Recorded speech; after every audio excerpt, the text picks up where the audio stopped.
Game ends 0-0 away to Millwall. Frankly, a terrible, boring performance.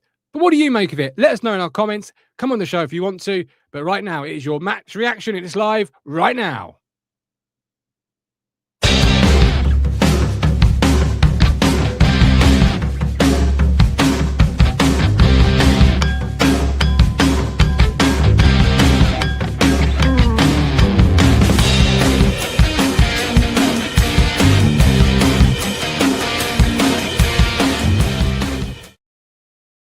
Hello again, friends, and you are my friends, and welcome to your match reaction show. I'm your host, The Gov, and welcome back to those who join me on our first ever solo watch-along. Hope you enjoyed that, because frankly, upon reflection, it was a terrible, boring, 0-0 performance. But that's what I think of it. Curtis, let's kick it off with you before we go to our live chat, see what they think and feel. What did you make of it, my man?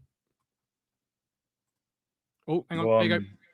It certainly brought everyone back down after Christmas, didn't it? It was a very nice old boring game on Boxing Day. Just exactly that. It was boring. It was slow. It was lethargic. It was tough to get through. And if anything, I'm actually glad that we're now through it and we can move on today. I should have known. I should have known when I decided this morning to do a watch along. I should have known it would be a town defeat or a boring 0-0 and not a lot would happen. I was sort of begging halfway through the watch along stream for just excitement.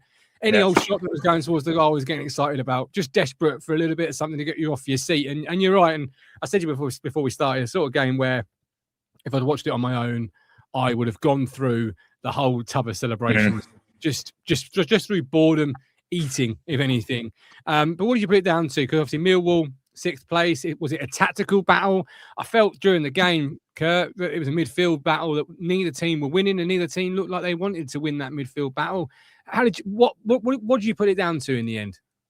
I think it's the same story as it has been all season when we've been away from home. I think 9 times out of 10 we are slow and predictable. I think our play is very, very slow. I think whereas we are used to seeing in the last few seasons one-touch passing and things like that, I don't think we've got that anymore. I think a lot of the times when people seem to get the ball, they seem to be taking 2, 3, 4, 5 touches.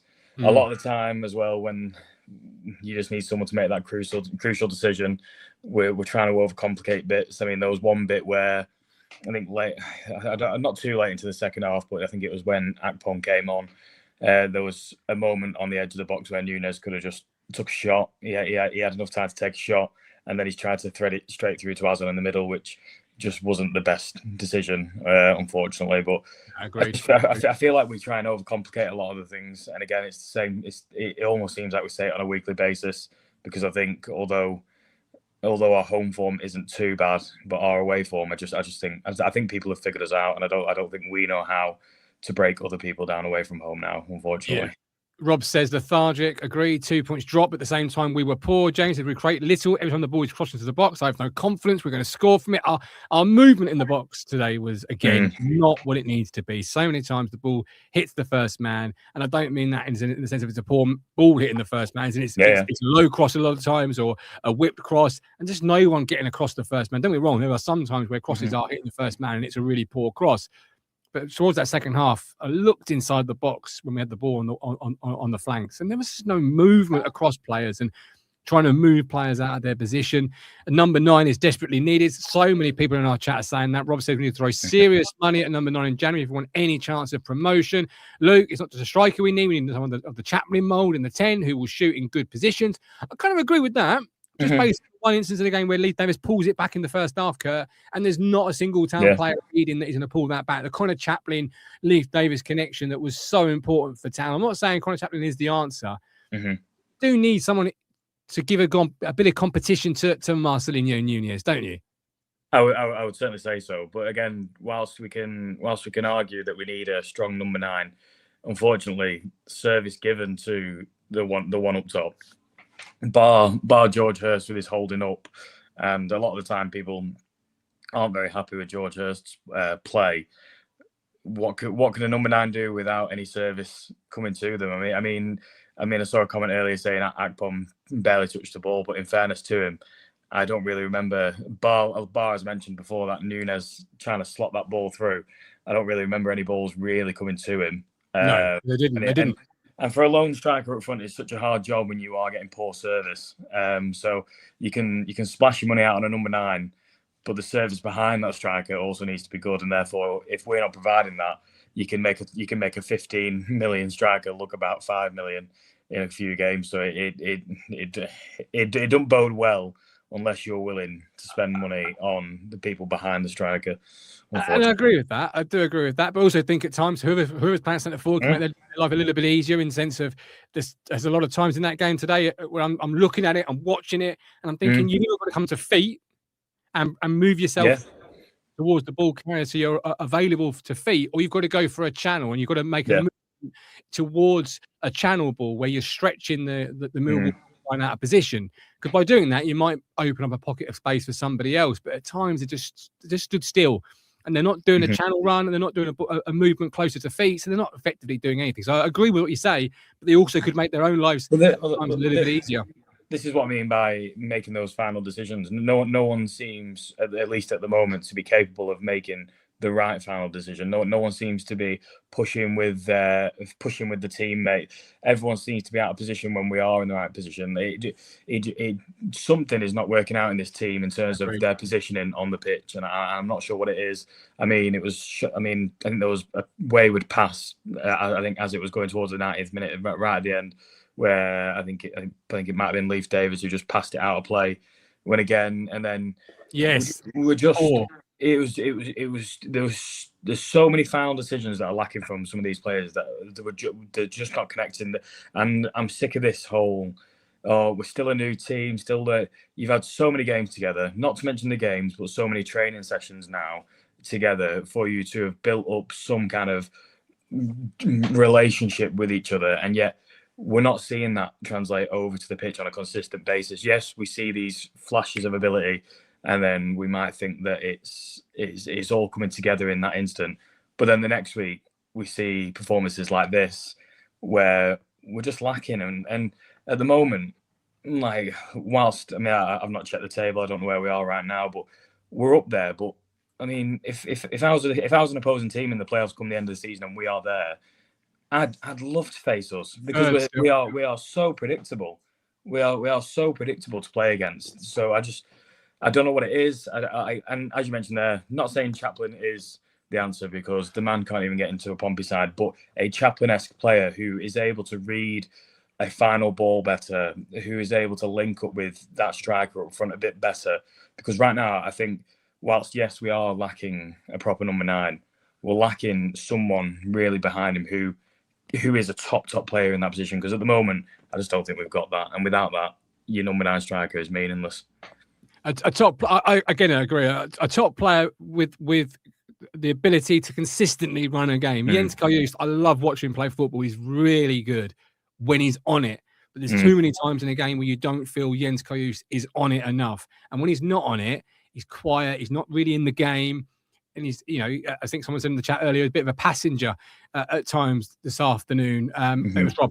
Frustrating player, passenger again today, and we saw on Saturday against Wednesday when he's really on it, he's on it, and I've said so many times with the ball at his feet, he's one of the best in the division. But I want to see more of him. I want to see more at a higher, consistent rate. So I agree with you again there. And lethargic is another word that some of our viewers are coming up with. Don't forget, there's 2 ways you can get involved this afternoon. You can click the link as the man who's coming in shortly has done so to have your say on your football team, or use our free voice message service, speakpipe.com/talkingtown. Links in our description. It's totally free. You don't have to leave your name or any sign-up details, I don't believe. Just give us your town opinion, your question, your rants, your praise, whatever it might be on your football team, and we'll play it on tomorrow's show. We've got Adi Croucher, who's not worth getting out of my Boxing Day chair for and traveling with the Blue Army. Total waste of time. I think our players left their shooting boots at home. Adi, to leave your shooting boots at home, you've first got to think about having a shot to realise you haven't got them. And too many times today, again, when the ball's going across the 18-yard box,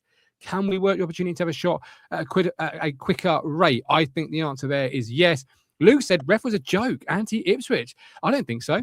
Yes, I thought it was quite even for both sides. I thought whilst there was some decisions that you maybe could have passed as a bit, I don't know, you could maybe have passed him as a bit harsh, but I thought he did the same for both sides. So I wouldn't blame anything on the ref today. No, and I agree with that. I'm going to ask you about Casey McAteer in just one moment. So have a think about your answer there, and I'm going to ask our the town fan coming in what he thought of Casey McAteer and his thoughts on the game. Before we do, we are partnered with Match Bingo. Scan the QR code or link in the description to play Match Bingo. Combine the thrill of live sport with the thrill of bingo. Although obviously that game there wasn't really thrilling, but you know what I mean. Live sport can generally be thrilling. We've partnered with them to give you a 100% deposit bonus. Use the word town all in caps.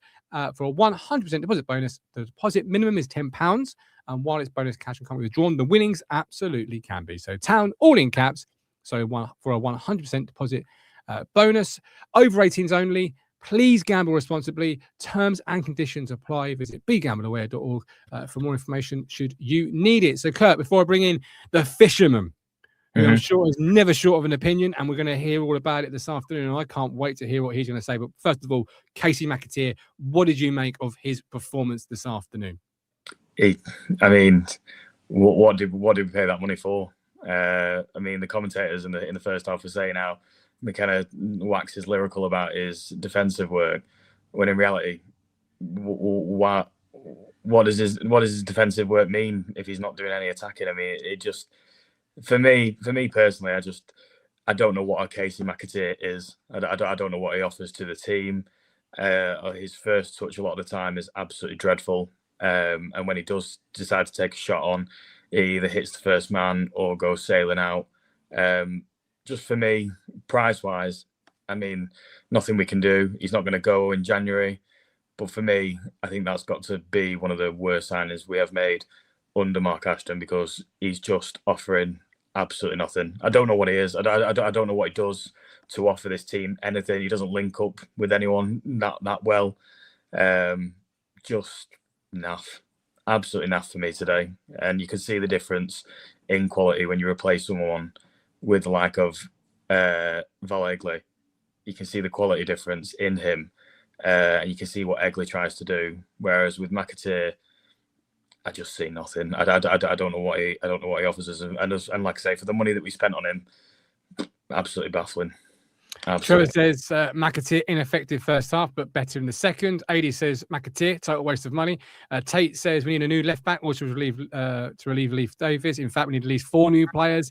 Mabby Egley is raw, but he would come on. He's always looking to get a shot off. Simon, Casey was average, but so was everybody else. Higgy, I've said before, McAteer can't control the ball, can't dribble, can't pass, can't shoot. Apart from that, he's great. Higgy says 12 million or £1 it's a waste of money. That's what our viewers think. It's what Curtis thinks. Fisherman, come on in. Casey McAteer today. What did you make of his performance? Because it's a big opportunity for him with Wes Burns on the way back, Sindravali Egley. There's only one position and there's 3 right wingers. When I see him on the team sheet, you just knew. I mean, I had us literally. I thought we are never scoring a goal while he is on that right hand side. So if Kieran McKenna's brought him in, praising him for his defensive, play him as right back then. Okay, yeah. You know what I mean? No disrespect, play him as a right back. And if you think he's good at defending, play him as right back, and let someone who could go forward with the ball play in his position, because he offers absolutely zero, and I mean zero, up front. Anywhere near them front 3, anywhere. I mean, there was times I was a bit frustrated today, very frustrated. Not just a bit, very frustrated, right?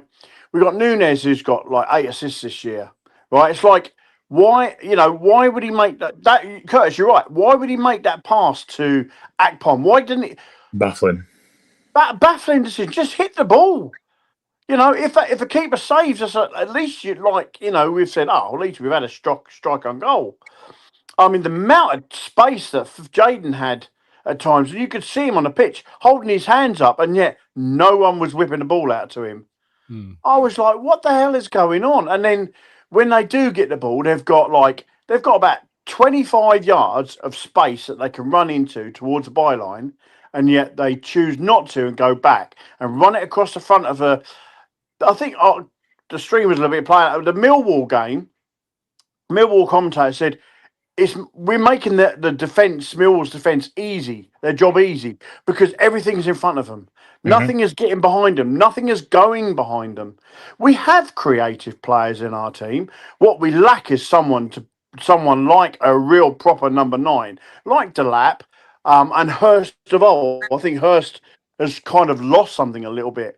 But as on today, I mean, I couldn't determine who was worse today, him or McAteer. I really couldn't. It was like everything he touched. I mean, Jesus. And look, we could go on about the money that we spent on McAteer, but I don't blame McAteer for that problem. That money spent, that's Ashton. That's on Ashton. He's the one that spent the club's money on a player that's maybe worth £1 million, on about £10 million or whatever we paid for him. It's just it was like after 25 minutes, I'm messaging my mate Rob, and we're sitting here and we're talking, and other people are messaging, and we're like, this is 0-0 all day long. There's nothing going. Millwall, well, we were lucky, really. I mean, although I know they scored, that player I think he was just about offside, but we played a dangerous game there. Says he was a yard onside, so. Well, I see the replay a few times, and I was like, I couldn't. I think that would be a VAR decision for me, because I think we got away with one there. But it's like, I just don't understand it. I've not seen this, right. So we go on this first half of this season. Some of the football has been so bad. It's like watching. It's like in the Mick McCarthy era again. The football is just bad, boring, predictable. There's nothing unpredictable about the way we play at all at times. And we're sitting third. Just goes to show how crap this league is if we are playing crap football and we're sitting third in it currently. I mean, we could end up out of playoffs by the end of the day, depending on the results, I think. But people saying we need a number 9, but I think our biggest issue is we need another consistent. We need that Morsey Luongo partnership in that midfield. Cajuste for the first 20 minutes looked good, but then he kept giving the ball. He kept losing the ball. His touch was terrible. He had a really good game last, but he's just not consistent enough. He's a player you bring off the bench. Taylor, Matt, he can play in that role, but we need better if we're going to get out of this league and get back to the Premier League. We've got to sign. Look, I think if we'd have signed Hayden Hackney from Middlesbrough, I think that we would be having a different conversation. I genuinely believe that he was the type of player that we need, and we just, but no, we wasted money on McAteer. We wasted a loan on Azon. Akpom hasn't turned up. Smodic has been injured. Brilliant to see Wes Burns back, but I don't even think he had a touch of the ball when he came on. No, it's like a few minutes though, wasn't it? I know, but if you're going to bring a player on, bring him on. Don't bring him on with 2 minutes to 5 minutes to go. Someone with Burns' quality. I know he's been out injured and stuff, and maybe that's what. But he just offers more. And obviously, Gelly went in the 10. Is that something else we can think about? Putting a Gelly in the 10 or a Gelly up front? He scored loads of goals in Norway. So it's just But the question is, Mike, you've got a lot more questions about what you could do than answers about what you could do at the moment. And as Curtis says, we're halfway through the season effectively in terms of like with December now, it's not August, etc., etc. But you still got these, you could do that. What would that look like? You could do that. What would that? We need answers at this point. It does seem that we're being, whenever McKenna does an interview after a game like this, it's always aimed at the fans. The fans were brilliant. They were great. And yes, we know we can do better. I can predict McKenna's, post-match game. It's like he's trying to appease the fans because he knows the performance has been crap. What we want is answers. What we want is the media to answer McKenna. Well, fans can see it, media can see it. McAteer struggling in that role. Why did he start today? But no one's got the bollocks to ask him that question. This manager's paid £5 million a year, £5 million contract or £7 million contract he's got. And we, as a fan base, it's not just, there is always one or two that say, oh no, McAteer will come good. But he hasn't. He's been diabolical ever since he came to this club. And it's not his fault that the price tag we paid for him, that's, again, like I said, that's Ashton. But we, and I'm with Curtis as well. Why are people still making excuses? With these players they still need time to gel. Bollocks. if we hadn't have been messing around with the bloody team so much in the beginning, it just chose a sort of, okay, after about a month, you think, right, okay, these are my first 11. We'll stick with them for a while, see how they go. And if we have to change, but no, so, I mean, it's only now that we got to settle back to in O'Shea and Kipray. And again, O'Shea was shit again today, wasn't he? I mean, my God, twice he gave that ball away in the second half. Yeah, he has got those passes in his locker though, Curtis, where he'll make 2 or 3 a game where you are scratching your head thinking, what on earth was he thinking? Yeah, no, that's what it is. This is what I say when I say it comes down to those inconsistencies again. We are just lacking stamping our authority, and we've got no. I don't think there's anyone in that team who is willing to step up and put the whole body on the line in order to stamp an authority. We've got McAteer in the middle, which is absolutely fine, but I still do believe we lack someone who plays with the heart on the sleeve and who's able to actually G up the whole team, because we just play like a passionless team. Like, I watch us and I'm getting so bored with watching us when we're away from home. Home is a bit different. We seem to perk up a little bit more, but again, away from home, again, I think I saw Mike D comment earlier. If you stop Philogene, you stop the team. Like we've almost got. It almost feels like sometimes, especially when you've not got Egley on the other side, if you stop Philogene on that one side, that's us done. That's us done, because we don't seem to create anything through the middle. We don't seem to actually pass towards the striker, and then when we do have the ball with us, we take 1, 2, 3, 4, 5, 6, 7, 8, 9 touches before we even get there. And then when we realise that the whole other team are 10 men in front of us, we then pass back again and try and start the whole process again. And it gets boring. And this is where it comes down to boring and repetitive to watch, because eventually when you keep passing back to your centre-back, you keep passing back to your left-back, who then passes it back to your centre-back, you're giving your centre-back more times to pass that ball out and therefore create those mistakes. So like I say, attacking-wise, just predictable. And teams now, whereas past seasons we used to be able to score goals after goals and it used to be quite exciting to watch us, this season now we are just not exciting to watch. We are boring and predictable. That is just what we are. And teams must, even coming to Portman Road, even at home we are predictable. We are just very lucky that we seem to have picked up more points at home, because it's like Fishman said there, it is an awful league. The last two championship seasons looks like it's been tight at the top. You've had 2 or 3 teams chasing each other all the way through.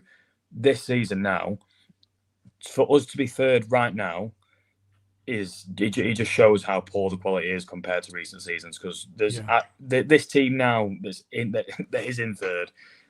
It wouldn't even be anywhere close in the last 2 seasons. And to put some statistics behind what you've just been saying there, Mike brings to the party. O'Shea, 94 touches today, head and shoulders the most in our side. Why?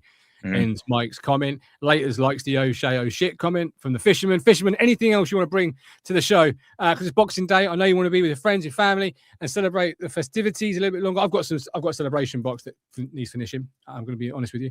I've got a lovely dinner. I got a lovely, because we decided yesterday we weren't going to have a Christmas dinner yesterday, because we would have it today because I wanted to see me bro. So I went and saw them. As for town, look, I think I reiterate what Curtis has said. I think the plus I would add, there's not enough leaders on that pitch. At home, yes, we've won a few games and we've done okay, but at times I've never known for what 3 seasons, I've never known Portman Road to be so quiet.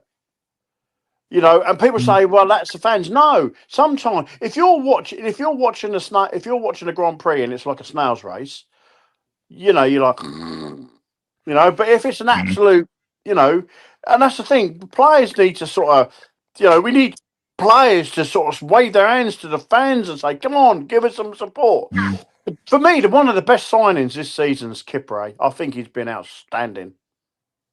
Yeah, I think for me, I mean, I know Matchday was getting some plaudits, but today I thought he was quiet. But Kipray, for me, is by far the player of the season so far. Outstanding defensively. And I think, for me, that's like I said, Kieran McKenna's paid the big bucks. But I just struggle to understand how O'Shea has an armband around him saying captain, because I see nothing from him as a leader. Nothing. Zero. Yeah, and we've got some comments coming in to that effect. Shabby says Grand Prix is boring even when it's not. And Curtis, Mike mentions Kipre there, who I thought was excellent again today. But he's seemingly made that position his own now, isn't he? He's I think it's probably his fourth or fifth consecutive start in that position. That's now his shirt, isn't it? Yeah, and again, not to remind anyone, but he's also not our player.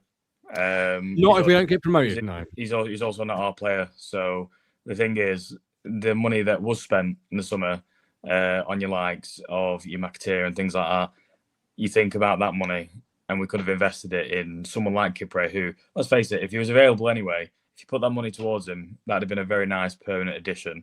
I understand that obviously we went into this season thinking that maybe Greaves was going to be starting, especially for the money that he cost. However, Kipre is not our player. So let's say, for example, this season doesn't go the way we plan. He will not come here. He will not stay here, because why would he? Why? Because I firmly believe that there will be plenty of clubs sticking around him, because that man has been rock solid, especially since having a settled run in the side. He has been very, very good to watch, and a proper rock at the back. So, yeah, it's just a shame we don't own him. We can enjoy him for now, and just. If we go up, he's a player we've got to sign. For me, he's just. When I've seen him, when I've actually been at the ground and I'm watched him defend, I was just like, what? You wouldn't want to. You as a striker, you wouldn't want to go up against him, because he's just so big, strong, and you think, Walton again. Look, I want to give credit to Walton again today. I thought he was brilliant. Pulled off some really good, important saves, especially that one with a header. I mean, that was another sort of outstanding save. Keeps his place. So other than that, really, like I said, we just need some players in that midfield. It's been a problem last season. It's a problem again this season. Morsey's going to Bristol City by the looks of it. And I honestly think if Luongo had been in Millwall's midfield today, I think we would have lost the midfield battle, because I think he was such an inspirational player when he was with us. But yeah, it's going to be interesting. It's going to be interesting transfer window. I see loads of comments, shall we say, posts about who we're going in for and all this lot. But I think, look, if we're going to splash the cash, we should just go and offer silly money for a Hayden Hackney from Middlesbrough, or someone of his ilk, to come in. Have a look at some of the Premier League players that are not getting in their squad. Maybe bring one or two in from there. I don't know. Look, we need strengthening badly, and like I said, transfer window's been awful this like in the summer. It was terrible in the summer, other than sort of maybe one or two. When we knew Delap was going to be leaving at last Christmas, we knew that as soon as we all knew we were going down. We knew Delap was going to go, and yet our replacement, as on. Yeah, not ideal. Mike, we appreciate you jumping on. We appreciate it. Enjoy your lovely meal this evening. You take care, man. Right? Thanks for coming on. Happy Christmas, everyone. Take care. Thank you. Curtis, as we close the show, I'm going to ask you one last question. Try and leave on a positive. Who, one town player you felt had a good game this afternoon? Well, I mentioned it before. Kipre. I thought Kipre had a very good game today. And yeah, I thought Walton. When called upon, I thought he did his job. In order to keep us in the game with a few smart saves. Kipre and Walton. Darnell Furlong. Yeah, average again. Was confident.